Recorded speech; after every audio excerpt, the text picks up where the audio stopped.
Salut les amis, aujourd'hui on est avec Cédric, petite Lexus GS 430. Salut Cédric, présente-moi ta shop, qu'est-ce que c'est pour les gens qui ne connaissent pas? Alors là on a une GS 430 Lexus de 2003. Ok. C'est un V8 de 4 litres 3 du coup. Ok. V8 4 litres 3 quand même. Ouais, exact. C'est pas mal hein. Qui développe combien? 300 chevaux, Ok. grâce à la mise à jour des Lexus en 2000. Ok. Donc après tous les véhicules après 2000 ils sont passés à 300 chevaux au lieu de 283. Ok, par rapport à la norme japonaise Voilà, du coup, les amis. mais sur papier elle sort toujours 283. C'est la gentleman, je ne sais plus exactement le terme, enfin, mais voilà. C'est la règle des gentlemen qui fait que au Japon, aucune voiture n'avait le droit de sortir d'origine au-dessus de 283 chevaux. Donc du coup, toutes les voitures sortaient 283 chevaux, alors qu'avec un simple déblocage du calculateur, ça sortait largement plus. C'est ça. Voilà, comme là par exemple 300 chevaux ou je sais beaucoup avec des GTR, etc. C'est pareil. Voilà. Donc du coup, écoute, présente-la moi, qu'est-ce que tu as fait dessus? Alors moi je l'ai eu quasiment d'origine. Ok. La voiture, il n'y avait pas grand chose. Il y avait le mec qui l'avait avant, il avait mis des combinés filetés, mais elle était beaucoup plus hausse que ça. Combinés filetés, jantes et des jantes, ouais. Et des jantes. Je vous mettrai de toute façon les amis une petite photo. Pas ces jantes là, c'était des imitations LM. Ok. De toute façon, je vous remettrai une petite photo comme ça. Voilà, comme ça tout le monde verra. J'ai tout fait. La lame, c'est d'adaptation que j'ai fait moi-même.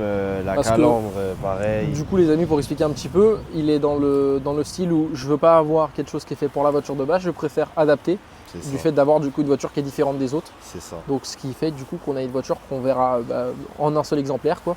Donc, c'est pour ça qu'il dit de l'adaptable. Du coup, parce que c'est pas celle qui est vendue par Lexus, du coup. Exactement. D'accord. Pas du tout. Du coup, voilà, calandre nid d'abeille que j'ai fait moi-même avec un pote à moi. Le pare-choc, je l'ai découpé, j'ai mis du nid d'abeille aussi, les anti-brouillards, etc. La petite admission d'air aussi. La petite admission d'air, les feux, je les ai customisés tout seul, je les ai ouverts, customisés tout seul. D'ailleurs, on peut voir que j'ai une petite galère qui s'est passée. Effectivement, tu as perdu. Le lendemain, en fait, j'ai monté mes feux, tout se passait super bien. Et le lendemain, voilà, je ferai un dodane, je crois, et il a pas aimé. Ça arrive. Donc voilà. Après. Donc là, du coup, juste les amis, normalement, voilà, on voit bien. Donc c'est pas un noir, on est bel et bien sur un violet. C'est ça, Black Cherry exactement. Voilà, le violet Black Cherry. Voilà. Qui a en plus déjà qu'une GS 430, déjà qu'une Lexus de base c'est rare. Une GS 430 encore plus. Alors avec un Black Cherry encore plus. C'est ça. Après on a une petite plaque de Auto Custom Concept. Ça c'est plaque personnalisée qui est réalisée chez eux, avec eux, tout en collaboration. Du coup les amis c'est de la 3D, si jamais il y a et le logo Lexus pareil, en fait tous les petits détails de façon de la voiture en relief en général c'est eux. Sauf le Lexus à l'arrière qui va virer, il va changer totalement. Mais sinon c'est eux.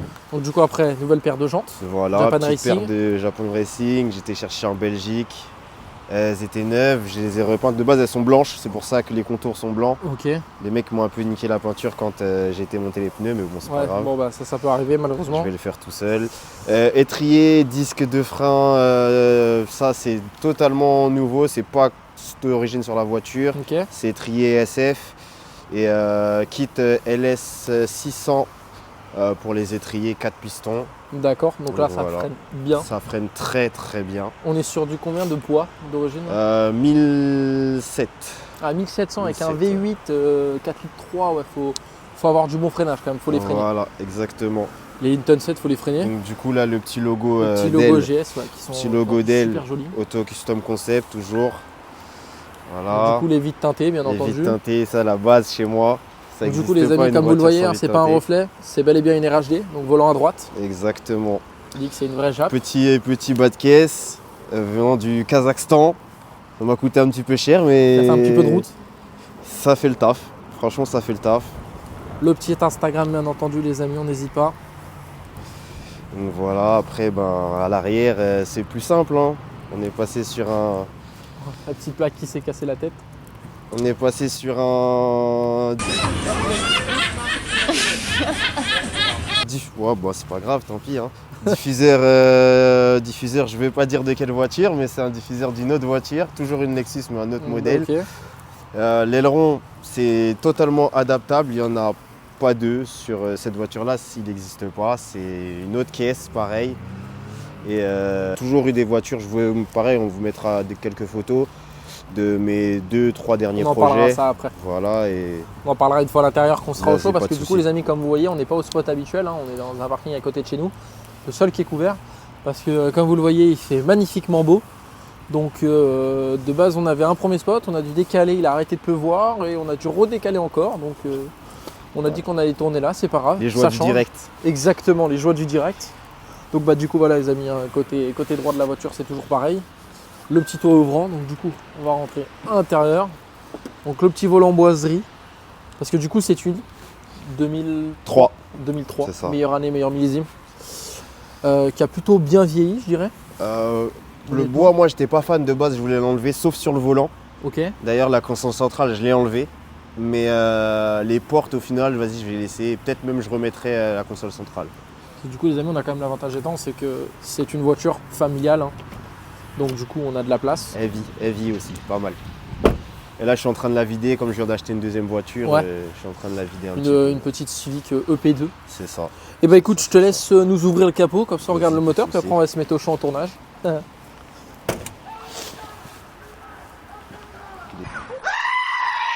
Excité lui. Hein. ça c'est rien, les amis, c'est un cycliste qui pète un plomb. Alors, petit V8 4 litres 3. C'est ça. Alors sur le moteur, qu'est-ce que j'ai fait? J'ai changé les solénoïdes de gestion d'arbre à cam. Ok. Je les ai mis un peu, j'ai essayé de les renforcer.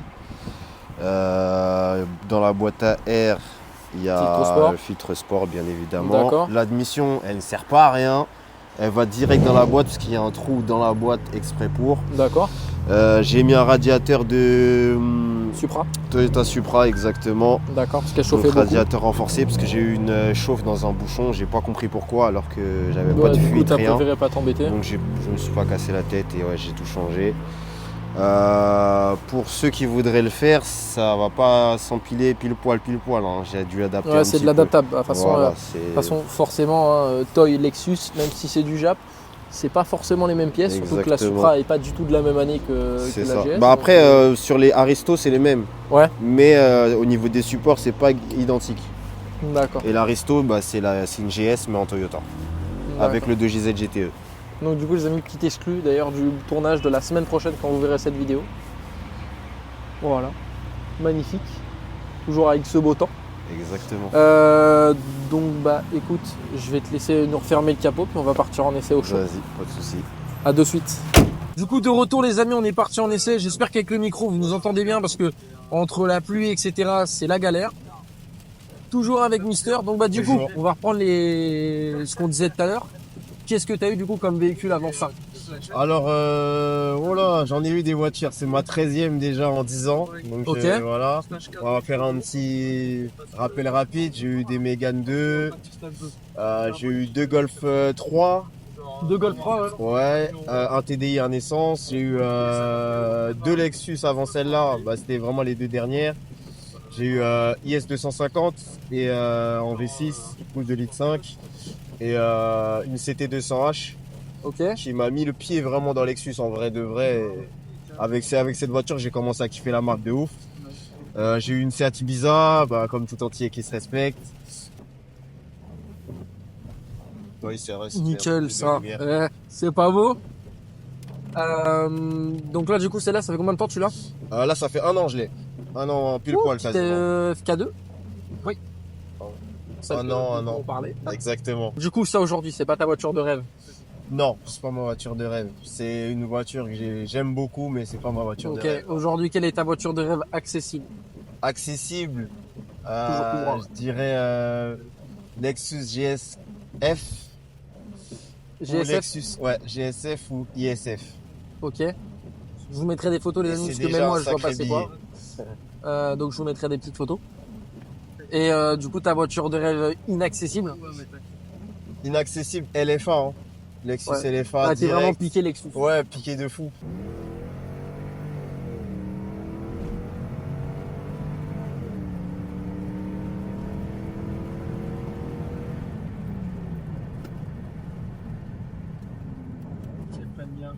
Ah oui, ça freine très très bien même. D'accord. Exactement. J'aurais pu même me coller encore plus. Ça freine très très bien. En même temps, déjà, tu regardes juste la taille des disques de devant. Waouh. Bah ça, du coup, ça les amis. Du coup, là, je pense que ça, vous le verrez en amont de la vidéo. Du coup, j'essaierai de caler ce moment-là. De quoi? Non. J'essaierai de caler ce moment-là dans la zone d'accélération d'habitude. Là, j'ai vraiment. Là, on n'a pas pu accélérer. Mais c'est bien. C'est kiffant un V8. Hein. Ouais, vraiment. Encore au niveau de la ligne, là, du coup, t'as quoi de fait? Bah là, je suis totalement libre, à part les silencieux. Voilà, c'est tout. J'ai que des silencieux. Sinon, je suis en un genre de H-pipe, H-pipe un peu long, tu vois. Et voilà, j'ai pas de 4A, j'ai plus rien, tu vois. Et là, j'ai des collecteurs inox dans ma Civic, faut que je les monte dessus. J'ai pas le temps pour l'instant. Les flaques d'eau qu'il y a au sol, on sent que la voiture, elle fait que ça de rentrer dans des flaques et de ressortir là. On adore le temps en région parisienne. Donne-moi, est-ce que déjà il y a des grosses maladies sur ces voitures-là? Il y a 2 maladies, a priori il y a la boîte. Après je sais pas exactement, je me suis pas plus renseigné que ça sur la maladie de la boîte. Mais sinon la grosse maladie c'est plus, comment ça s'appelle, la pompe à eau qui fuit. Ok. Et voilà, c'est tout, c'est vraiment la grosse maladie de cette voiture. Après sinon en soi, non, pas trop. Hein. On met la pompe à eau, ça va? Ouais, on remet la pompe à eau. Maintenant, si tu devais donner, parce que vu que ça fait un an que tu l'as, déjà combien est-ce que tu l'as payé? 6 000 €. Avec combien de bornes? 250 000. Ouais. Ouais, moi c'était un cadeau. En fait, on va dire, j'ai bien négocié avec le mec parce qu'il y avait pas mal de petits défauts. Comme tout le latéral droit, il avait été repeint, mais il n'est pas identique. Enfin, la couleur, elle n'est pas identique à l'autre côté de la voiture, par exemple. Donc du coup, j'ai joué un peu là-dessus, sur le pare-brise, parce qu'il y avait grave des impacts. Sur tous les petits défauts esthétiques qu'elle pouvait avoir. Il y avait un enfoncement sur l'aile arrière. Il y avait les ailes arrière, c'était rouillé. Ouais, j'ai tout fait refaire, etc. Sur la rouille, ouais, du coup, j'ai bien négocié et je m'en suis bien sorti parce qu'il avait mis à 7008. Et alors voilà, moi, même à 7008, ça allait. Hein. Ouais, même 7008, ça allait. Mais pour un V8 à 250 000, c'est rien. Hein. Exactement. Surtout que celles-là, elles sont données pour 1 million de kilomètres. Donc après. De toute façon, c'est un V8 en même temps. C'est ça. Donc voilà. Et après, ouais, après, sinon, en investissement dessus. Bah, comme j'ai pris beaucoup de trucs, c'est de l'adaptable, etc. Enfin, j'ai adapté surtout. Pas forcément de l'adaptable de base, mais c'est moi qui l'ai adapté. Et que j'ai tout fait tout seul. Ouais. Bah, en vrai, j'ai dû dépenser quoi? Peut-être, allez, 3000 balles. Ouais, 3000, 4000 € max. Ouais. Au total, parce que là, on n'a pas dit tout à l'heure, parce que ça se voit pas, mais il y a des pièces châssis. Il y a des bras de suspension. C'est ça qui m'a coûté le plus cher, parce que c'était de l'import des États-Unis. Bras de suspension, barre anti-roulis avant-arrière, en Mégane Racing. En fait, toutes les pièces de châssis, c'est du Mégane Racing. Ok. Donc voilà, après il y a les frais de douane, etc. C'est ce qui m'a fait le plus cher. Mais je m'en suis sorti avec la vente de mon ancienne, donc ça va. Ouais. Après, il y a quoi? Il y a le kit de frein, il m'a coûté quoi? Peut-être 100 €, je crois. Ok. Les disques, 300. Que voilà, après c'est des petits prix, la ligne 1000 par exemple. Mais ça va, franchement ça va. Je trouve que je m'en sors bien quand même par rapport à ce que je fais. Heureusement que je touche, tu vois, sinon ça aurait été compliqué. Ouais, bah oui. Et aujourd'hui, si tu devais lui donner 3 défauts. 3 défauts, on va dire le calculateur non reprogrammable. Ça, c'est le défaut numéro 1. Okay. Numéro 1.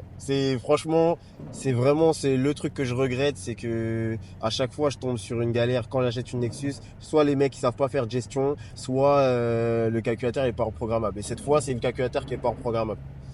Donc voilà, ça c'est son défaut numéro 1. Donc ça veut dire que là, si je veux faire une gestion ou faire un truc un peu plus genre compresseur ou un truc un peu fou, je suis obligé d'acheter un calculateur reprogrammable. Voilà, reprogrammable et de faire un faisceau sur mesure. T'inquiète pas, voilà. Nous trois on est dans la même galère là-dessus. Hein. Voilà. C'est les Japonais, ils aiment pas trop ça que tu touches. C'est ça. Après sinon, 2 autres défauts. Ouais, c'est pas facile à trouver. C'est dur. Parce qu'en vrai, moi je la trouve quasi parfaite. La voiture, je la trouve vraiment quasi parfaite. Elle a un châssis de ouf.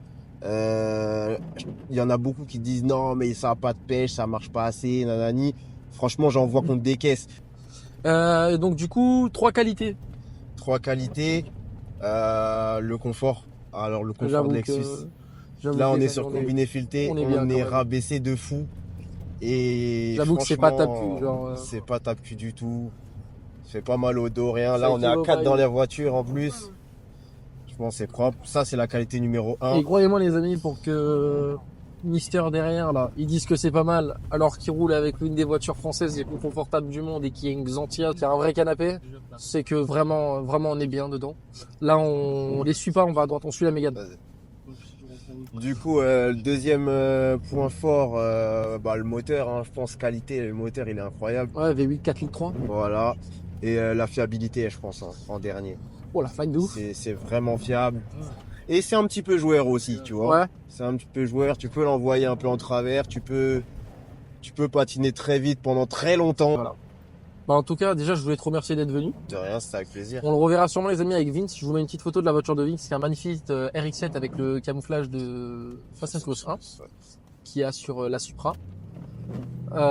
Et d'autres de ses amis aussi qui ont des très très jolies voitures. Moi, je vous dis à la prochaine. Et puis, du coup, là, on va partir pour la deuxième, pour la petite Celica. À très vite. Ciao, ciao.